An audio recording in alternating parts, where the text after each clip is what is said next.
कहानी का शीर्षक है जीवन की सफलता और असफलता के कारण। इस कहानी की शुरुआत होती है एक भक्त से, जो कि यमराज का बहुत बड़ा भक्त होता है। वह काफी लंबे अरसे से ओम यम देव आय नमः स्वाहा मंत्र का जाप करते हुए यमराज की साधना कर रहा होता है। एक दिन यमराज उसकी साधना से बहुत प्रसन्न होते हैं और प्रकट होते हैं और उस बालक से बोलते हैं कि बालक, मांग क्या वर मांगता है, तेरे वर को मैं पूरा करूंगा, क्योंकि आज तुम्हारी साधना से मैं बहुत प्रसन्न हूँ। तो वह व्यक्ति बोलता है कि महाराज, अगर कोई आपकी पूजा कर रहा है और आपसे अगर कोई वर चाहता होगा तो क्या चाहता होगा? वही जो हर व्यक्ति चाहता है, यानी मुझे अमरत्व का वर चाहिए। तो यमराज कहते हैं, बालक ये नहीं हो सकता, तुम इसके अलावा कोई और वर मांग लो। तो वह कहता है, प्रभु अगर आप मेरे साधना से प्रसन्न हुए हैं और आप अपने भक्त की इच्छा पूरी करना चाहते हैं तो मुझे यही वर चाहिए, मुझे इसके अलावा और कोई वर नहीं चाहिए, आपको मुझे अमरत्व का वर देना होगा। तो यमराज कहते हैं, बालक ये प्रकृति के और मेरे नियमों के खिलाफ है, मैं इस वर को नहीं दे सकता, इसके अलावा कुछ और मांग लो, तुम्हारी कोई भी इच्छा हो, घर गाड़ी बंगला ऐशो आराम जो भी, वो तुम्हें दे सकता हूँ, पर ये नहीं। उसने कहा कि नहीं प्रभु, मुझे यही वर चाहिए, अगर आप अपने भक्त को खुश करना चाहते हैं तो मुझे आपको अमरत्व का वर ही देना पड़ेगा, वरना मुझे और कुछ नहीं चाहिए। यमराज उस भक्त की बातों से काफी त्रस्त होकर, परेशान होकर वो कहते हैं कि चलो ठीक है, मैं तुम्हें अमरत्व का सीधे सीधे वरदान तो नहीं दे सकता, पर हाँ इतना जरूर दे सकता हूँ कि जब भी किसी की मृत्यु होनी होगी, चाहे वो तुम स्वयं क्यों ना हो, तो तुम्हें उस व्यक्ति के सिर के पीछे मैं या मेरे यमदूत दिख जाएंगे और हम किसी भी व्यक्ति के प्राण तब तक नहीं निकाल सकते जब तक उसके सिर के पीछे हम स्थिर होकर उसके प्राण न निकाल लें, तब तक वो व्यक्ति नहीं मर सकता। तो अब तुम्हारे हाथों में है कि किसी की मृत्यु होने से तुम किस तरीके से रोक सकते हो या नहीं रोक सकते हो। इतनी बातें सुनकर वह व्यक्ति बहुत ही प्रसन्न होता है और कहता है, प्रभु मुझे पता था कि आप मान जाएंगे और इसलिए मैंने आपके लिए एक जश्न का आयोजन किया है। मैं जानता हूं कि आप पुराने विचारों के हैं, आप पुराने मॉडल के हैं, इसलिए मैंने उसी अनुसार जो है कि जश्न का आयोजन किया हुआ है। तो आइए चलते हैं जश्न की ओर। यमराज कहते हैं, बालक ठीक है, पर मेरी सच्चाई वहां पर किसी के सामने आनी नहीं चाहिए। तो कहता है, प्रभु आप चिंता मत करिए, आप मेरे मुख्य अतिथि के रूप में हैं और मैं अतिथियों का अपमान नहीं होने दूंगा। बस आप चलिए, आप अपने रूप को बदल लीजिए और आप वहां पर चलिए। जश्न की महफिल सजी रहती है, लोग बैठे रहते हैं और यमराज जो है कि मुख्य अतिथि के रूप में अपने सीट पर विराजमान होते हैं और वहाँ पर एक मशहूर शायर, जो कि काफ़ी प्रचलित शायर थे, जिनका नाम था अधूरा सिंह, आए हुए रहते हैं। अधूरा सिंह यमराज का यानी कि अतिथि का अभिवादन करते हुए जश्न को प्रारंभ करने की अनुमति मांगते हुए आगे जश्न की शुरुआत करते हैं। मैं अपने शेर व शायरी की शुरुआत एक संगीत से करना चाहूँगा। किसी दिन बनूंगी मैं राजा की रानी, जरा फिर से कहना। किसी दिन बनूंगी मैं राजा की रानी, जरा फिर से कहना। किसी दिन बनूंगी मैं राजा की रानी, जरा फिर से कहना। किसी दिन बनूंगी मैं राजा की रानी, जरा फिर से कहना। यमराज सुनते सुनते आगे बोलते हैं कि अरे इसके आगे भी कुछ है या फिर इतना ही है? तो वह जवाब देता है कि महाराज यह गाना आगे बोलने के लिए नहीं कह रहा है, वो तो कह रहा है जरा फिर से कहना, तो मैं आगे क्या कहूँ? यमराज, अच्छा चलो ठीक है, कोई दूसरा शेर सुनाओ। अधूरा सिंह, बकरी चढ़ी पहाड़ पे, बकरी चढ़ी पहाड़ पे,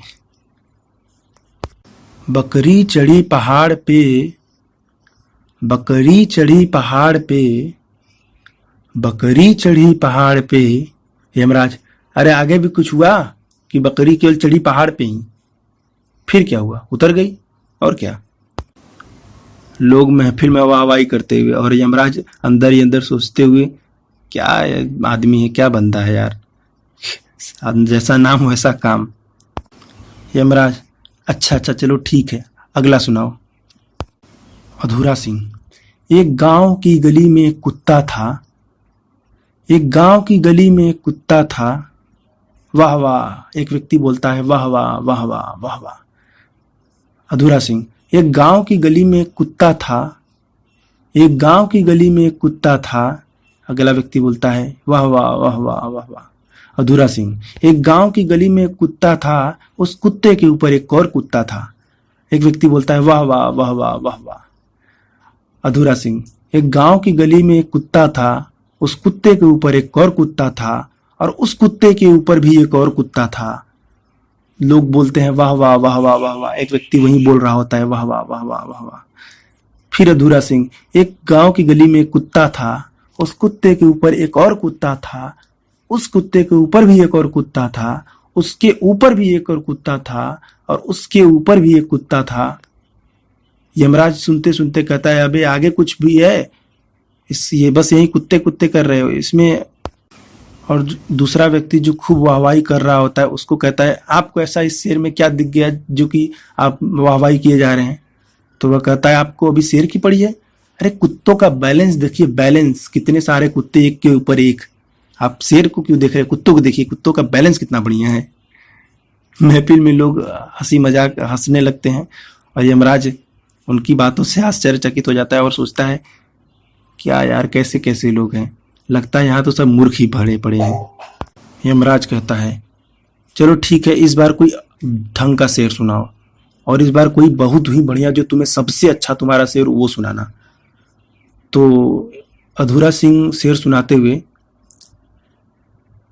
कि मैं इस चिरमन से झांकू, सॉरी, मोहब्बत के इस चिरमन से न तुम झांको न हम झांके। इस बार यमराज को वाकई में यह पसंद आने लगता है। वह कहता है वाह वाह वाह वाह वाह वाह। अधूरा सिंह, मोहब्बत के इस चिरमन से न तुम झांको न हम झांके। यमराज वाह वाह वाह वाह वाह वाह। अधूरा सिंह, मोहब्बत के इस चिरमन से न तुम झांको न हम झांके। यमराज वाह वाह वाह वाह वाह वाह। फिर अधूरा सिंह, मोहब्बत के इस चिरमन से न तुम झांको न हम झांके। यमराज वाह वाह वाह वाह वाह वाह वाह वाह। अधूरा सिंह, मोहब्बत के इस चिरमन से न तुम झांको न हम झांके। यमराज वाह वाह वाह वाह वाह वाह वाह वाह। अब यमराज गुस्से में आने लगता है। अधूरा सिंह, मोहब्बत के इस चिरमन से न तुम झांको न हम झांके। यमराज वाह वाह वाह वाह वाह वाह। अधूरा सिंह, मोहब्बत के इस चिरमन से न तुम झांको न हम झांके। यमराज बोलता है माधर चोद, लगा दो आग इस चिरमन को, न तुम झांको न हम झांके। यमराज यह शेरो शायरी सुनने के बाद अपने भक्त से कहता है कि अब बहुत वक्त हो चला है, हमें बहुत काम है, अब मैं चलता हूँ। उसके बाद यमराज वहां से चले जाते हैं और जाने के बाद रास्ते में जब यमराज पहुंचते हैं तो एक वो उनके दिमाग में आता है कि भाई जब धरती लोक पे आए हैं काफ़ी लंबे समय हो गया, तो एक बार घूम लेते हैं धरती लोक पे, उसके बाद फिर वापस ही हम लोग चलते हैं। तो वह चलते चलते रास्ते में एक घर के पास पहुंचते हैं, एक मकान के पास से पहुंचते हैं और गुजरते हैं। तभी उस मकान पे उनको गोबर की चिपली दिखाई देती है दीवार पर लगी। वह उस चिपली को देख रहे होते हैं और देखते देखते वह सोच में डूब जाते हैं। तब तक उस जिस घर से को देख रहे होते हैं, जिस घर पे वो उपल या चिपली लगी होती है उसको देख रहे होते हैं, उसकी खिड़की में एक लड़की जो है कि अपना काम कर रही होती है। वो देखकर सोचती है कि यह बुजुर्ग व्यक्ति जो है कि मुझ पर लाइन मार रहा है, और वो अपने भाई को आवाज़ देती है कि भैया देखिए कोई व्यक्ति बाहर से खिड़की में से देखकर यहाँ पर छेड़ रहा है। उसका भाई उस खिड़की में से देखता है और उसके बाद गुस्से से बाहर आता है और आने के बाद उस यमराज के सामने खड़ा हो जाता है। तो यमराज उसको इग्नोर करके अपनी नज़रें इधर अगल बगल करके केवल उन उपलों को ही देख रहा होता है। तब तक वह व्यक्ति कहता है मूर्ख, बेशरम, तुम्हें शर्म नहीं आती, तुम इस तरीके से लड़कियों को छेड़ते हो। तो यमराज कहता है, छी छी छी छी, कैसे सोच है तुम्हारी मनुष्य, मैं लड़कियों को नहीं देख रहा हूँ, मैं क्यों भला उन्हें देखूंगा, मैं तो इस दीवार पे लगी इन गोबरों को देख रहा हूँ। तो वो व्यक्ति कहता है कि गोबरों को, इनको क्यों देख रहे हो, ऐसा क्या है इसमें। तो यमराज कहता है कि तुम्हें इन गोबरों को देखकर तुम्हें बिल्कुल भी शक नहीं हो रहा है। कहा नहीं। कहीं तनिक भी शक नहीं हो रहा। कहा नहीं, मुझे तो ऐसा कुछ नहीं समझ में आ रहा। कि नहीं, जरा सा भी आपको दिमाग में शंका नहीं आ रहा। कि नहीं। उसने पूछा, तुम्हें क्या शंका हो रही है। तो उस व्यक्ति ने कहा कि मुझे ये नहीं समझ में आ रहा कि आखिर इस दीवार पे गाय ने चढ़ के गोबर किया तो किया कैसे। वह व्यक्ति सोचता है, लगता है इसका ऊपर का स्क्रू ढीला है, यह पागल आदमी है। वह पूछता है, अच्छा ये बताओ, ये तुम कहाँ से हो। तो वह कहता है, यमपुरी से हैं हम। वह व्यक्ति सोचता है, यमपुरी, ये कौन सी जगह है। कहा, जहाँ मैं रहता हूँ वहाँ से। वह व्यक्ति पूछता है, अच्छा ये बताओ कि तुम जहाँ से रहते हो कौन से जिले में पड़ता है।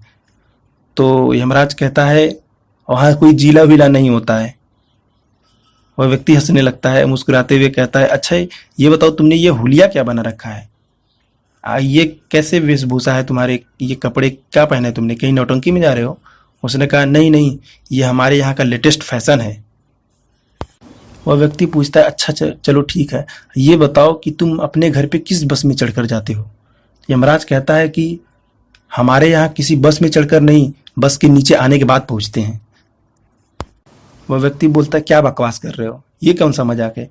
कि मजाक नहीं, ये सत्य है, तुम बस में के नीचे आओ, देखो फिर तुम मेरे यहाँ पहुँच जाओगे। व्यक्ति, क्या बकवास कर रहे हो, मुझे पागल समझ रखा है क्या। यमराज, हो भी सकता है, हमें क्या पता। यमराज इतना कहकर वहाँ से चले जाते हैं। यमराज यमलोक पहुँच चुके होते हैं। काफ़ी समय बीतने के बाद जिस व्यक्ति को उन्होंने वर दिया होता है, वह व्यक्ति रास्ते से, यानी कि उनका भक्त रास्ते से एक दिन गुजर रहा होता है। तभी वह गांव में गुजरते वक्त देखता है, एक जगह पे काफ़ी भीड़ लगी रहती है। वह भीड़ को हटाते हुए अंदर घुसता है। घुसने के बाद देखता है तो एक बच्चा जो है कि काफ़ी बीमार अवस्था में दिख रहा है, और वह जो है कि खाट पर पड़ा हुआ है और डॉक्टर इलाज कर रहे हैं। चारों तरफ लोग, नाते रिश्तेदार घेरे हुए हैं और उस व्यक्ति की बचने की या फिर उसके ठीक होने की प्रार्थना कर रहे होते हैं। तब तक वह जो कि व्यक्ति उसके ठीक सिर के पीछे यमदूतों को देख लेता है और वह समझ जाता है कि अब ये बच्चा बचने वाला नहीं है। और वह व्यक्ति बोलता है कि लोगों से बोलता है कि अब इसके इलाज करने या प्रार्थना करने से कुछ होने वाला नहीं है, ये बच्चा बचने वाला नहीं है, मर जाएगा। और जैसे ही लोग ये बातें सुनते हैं, उसके घर वाले ये बातें सुनते हैं, लोग उसको लगते हैं फटकारने और वहीं पर मारने लगते हैं और मार पीट कर भगा देते हैं वहाँ से। व्यक्ति चला आता है वहाँ से, और उसके जाने के कुछ समय पश्चात ही वो वाकई में बालक जो कि मर जाता है, उसकी मृत्यु हो जाती है। फिर ऐसे ही कुछ दिन और बीत रहा होता है। एक दिन अचानक वह व्यक्ति फिर गुजर रहा होता है एक जगह से, और वहाँ पर फिर ऐसे ही भीड़ लगी रहती है। और वहाँ पर जो है कि एक बुजुर्ग व्यक्ति, एक बूढ़ा व्यक्ति जो है कि बीमार रहता है, और उसके घर वाले उसके मरने की पूरी उम्मीद लगाए रहते हैं कि वो व्यक्ति मर ही जाएगा, क्योंकि वो काफ़ी बीमार रहता है, उसकी सांसें और सब कुछ रुक चुकी होती हैं। तो वो सोचते हैं कि अब ये तो मरने ही वाला है, और इसलिए लोग रोना धोना शुरू कर देते हैं। तब तक वो व्यक्ति वहाँ से भीड़ को हटाते हुए अंदर पहुँचता है और देखता है तो वहाँ पर कोई यमदूत नहीं दिखाई देता और नहीं यमराज। वह समझ जाता है कि ये व्यक्ति आज मरने वाला नहीं है, अभी ये जीवित रहेगा और सही रहेगा। वह व्यक्ति कहता है कि आप चिंता न करो, ये बुढ़ा मरने वाला नहीं है, ये जिंदा रहेगा। और वह इतना कहकर वहाँ से चला जाता है। और अगले दिन वह बुजुर्ग जो है कि अच्छे से उठकर खड़े होकर पूरे काम धाम, खाना पीना सब कुछ कर रहा होता है। लोग उसकी इस बातों से सुनकर बड़ा आश्चर्यचकित होते हैं और लोग उसको जो है कि एक तरीके से भगवान का दर्जा देने लगते हैं। क्यों? क्योंकि भाई वह जीवन और किसी के जीवन और मृत्यु को बता दे रहा है, और उसको लोग पूजने लगते हैं। उसके पास लोग अपनी समस्याएं लेकर जाने लगते हैं। एक दिन अचानक वह रात को कमरे में सोया हुआ होता है और सोए हुए वह ख्वाब देख रहा होता है। तब तक उसके आंखें अचानक से ख्वाब से टूट जाती हैं, और टूटने के बाद वह देखता है तो उसके ठीक सिर के पीछे एक यमदूत खड़ा होता है। वह तुरंत समझ जाता है कि लगता है आज मेरी मृत्यु की पारी है, क्योंकि वह जानता था कि उसके प्राण लेने के लिए या तो यमदूत या यमराज उसके सिर के पीछे स्थिर होकर जब तक उसके प्राण नहीं निकालेंगे तब तक उसके प्राण निकलने वाले नहीं हैं। इसलिए यमराज, वह जो व्यक्ति उठकर अपना सिर दूसरी तरफ कर लेता है। यमदूत फिर उसकी सिर की तरफ जाकर उसके प्राण निकालने की कोशिश करता है, तब तक वह फिर उठकर जो है कि अपना सिर दूसरी तरफ कर लेता है। और फिर जब यमदूत उसके सिर के पीछे जाता है तो फिर वो अपना सिर घुमा लेता है। और इस तरीके से काफी समय देर तक परेशान होने के बाद यमदूत वापस यमराज के पास चला जाता है और कहता है, महाराज, वो व्यक्ति तो काफी जिद्दी है, उसको कैसा आपने वरदान दे दिया है? वो तो मुझे देखने के बाद अपना सिर घुमा ले रहा है और मुझे अपने प्राण ही नहीं निकालने दे रहा। यमराज कहते हैं कि एक और यमदूत को लेकर जाओ और इस बार उसके तुम सिर पर और उसके पीछे पैर तर दोनों लोग करके उसके बाद उसके प्राण निकालो। वह एक और यमदूत को लेकर जाता है और उसके बाद फिर जो है कि दोनों प्रयास करते हैं। अब की बार वह जो है कि एक व्यक्ति जो है कि उसके सिर के पीछे और एक व्यक्ति उसके पैर के पीछे जैसे ही होता है, तब तक वह जो है कि अपना सिर और पैर घुमाकर बीच के आड़े वाले भाग में यानी कि आड़े आड़े हो जाता है। और ऐसे ही सिलसिला काफी देर तक चलता रहता है। वह जो है कि अपना सिर बार बार घुमाता रहता है और दोनों बार बार स्थिर अवस्था में सिर या पैर के पीछे नहीं आ पाते हैं। और इस तरीके से परेशान होकर वो यमदूत आपस में बात कर रहे थे कि हमें महाराज को ये बात बतानी चाहिए। और उसमें से एक यमदूत फिर से यमराज के पास पहुंचता है और कहता है, महाराज, व्यक्ति तो अभी भी जो है कि स्थिर नहीं हो रहा है, अभी भी जो है कि सिर और पैर ले रहा है, हम तो उसको अभी भी नहीं उसके प्राण निकाल पा रहे हैं। तो यमराज कहते हैं कि ऐसी बात है तो दो और यमदूत को लेकर जाओ और इस बार जो है कि चारों दिशाओं में खड़े हो जाओ। अब की बार जब जैसे ही 4 यमदूत खड़े हो जाते हैं उसके चारों तरफ और उसके पास घूमने का कोई रास्ता नहीं होता है, तो वह व्यक्ति जो है कि क्या करता है, खड़े हो जाता है। लेटने के बजाय वह खड़े हो जाता है। और खड़े होने के बाद जब तक भाई उसके सिर के पीछे कोई रहेगा नहीं तब तक उसके प्राण तो निकाल नहीं सकता। तो वह व्यक्ति काफी देर तक खड़े रहता है। वह यमदूत काफी समय से इंतजार कर रहे थे, वह बैठता ही नहीं है, नहीं लेटता है। तो उसके बाद जो है कि यमदूत काफी समय पश्चात परेशान होकर फिर वापस फिर यमराज के पास चले जाते हैं। और फिर यमराज के पास जाने के बाद वह कहते हैं, महाराज, वह तो अब खड़ा हो गया, अब तो जो है कि उसके सिर के पीछे हम कैसे कर सकते हैं, हम तो 4 ही लोग हैं और वह अपने प्राण निकालने दे ही नहीं रहा है, आपने उसको कैसा वरदान दे दिया है? यमराज कहते हैं, एक और व्यक्ति को लेकर जाओ। अब की बार 5 यमदूत हो जाते हैं और एक जो है कि व्यक्ति, एक यमदूत उसके सिर के ऊपर से यानी कि छत पर से लटक करके उसके सिर की तरफ हो जाता है। वह व्यक्ति अभी भी जो है कि अपने आप को बचाने के लिए सिर के बल पे खड़ा हो जाता है। और यही प्रक्रिया चल रही होती है, काफी देर तक समय बीत रहा होता है। यमदूत इंतजार कर रहे होते हैं कब वह उसकी स्थिति परिवर्तन हो, कब उसका सिर दूसरी दिशा में स्थिर हो और वह मरे। यह प्रक्रिया काफी समय तक चलती है, कई दिनों तक चलती है। उसके माँ बाप आते हैं, दरवाजा खटखटाते हैं। उसके माँ बाप दरवाजा खटखटाने के बाद खूब बुलाते हैं उसको, तो वह कई बार बुलाने के बाद वह नहीं जाता है। फिर उसके माँ बाप खुद आकर देखते हैं तो सिर के बल लटका रहता है, उल्टा रहता है। तो उसके माँ बाप पूछते, बेटा ये क्या कर रहे हो? कहा, माँ अभी मैं आसन कर रहा हूँ, आप लोग बाद में आइएगा, मैं अभी आसन करके उसके बाद आ जाऊंगा। उसके माँ बाप चले जाते हैं, लेकिन वो यमदूत अभी भी वहीं पर खड़े रहते हैं। तो इसलिए वह जो है कि उसी अवस्था में पड़ा रहता है। काफी समय बीत जाता है। उसके माँ बाप कई बार बुलाने के बाद जब नहीं आता तो फिर वापस आते हैं और देखते हैं तो वह अभी भी उसी तरीके से पड़ा हुआ है। तो इस बार माँ बाप कहते हैं, बेटा तुम्हारी तबीयत खराब हो जाएगी, अब बहुत हो गया आसन, अब रहने दो। कहता है, माँ मैं ठीक हूँ, आप चिंता न करिए, मैं अभी आ जाऊंगा, आप टेंशन न लीजिए। ऐसे ऐसे माँ बाप फिर अच्छा चले गए। कुछ समय बीता, फिर माँ बाप ने देखा तो अभी भी वह उसी अवस्था में है। माँ बाप काफी परेशान हो गए और उन्होंने कहा कि ऐसा है।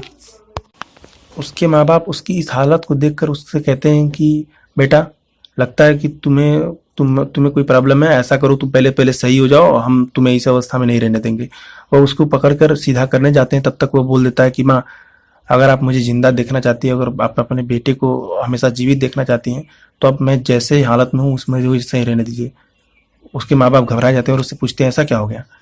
उसने कहा कि माँ मेरे आगे पीछे ऊपर नीचे यमदूत खड़े हैं जो कि मेरे प्राण लेने के लिए यहाँ पर रुके हुए हैं और मैं जब तक इस अवस्था में हूँ तब तक मेरे प्राण बचे रहेंगे, लेकिन जैसे ही मैं इस अवस्था को बदलूंगा मेरे प्राण चले जाएंगे।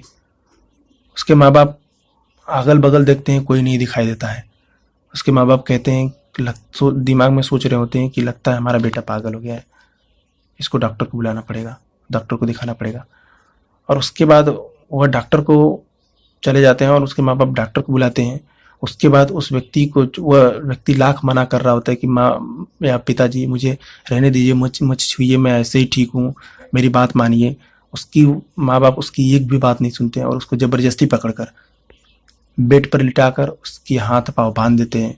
और हाथ पाँव बांधने के बाद डॉक्टर उसका इलाज कर रहा होता है। इलाज करने के बाद जब डॉक्टर चला जाता है वहाँ से और उसके माँ बाप कहते हैं बेटा तुम आराम करो, जब सब चले जाते हैं कमरे से, तो उसके बाद यमदूत कहते हैं क्यों, अब आया ना पकड़ में, बहुत उछल रहा था, अब नहीं लटकेगा, अब नहीं उल्टा होगा, अब नहीं इधर उधर होगा, अब तो तू जाएगा भाई।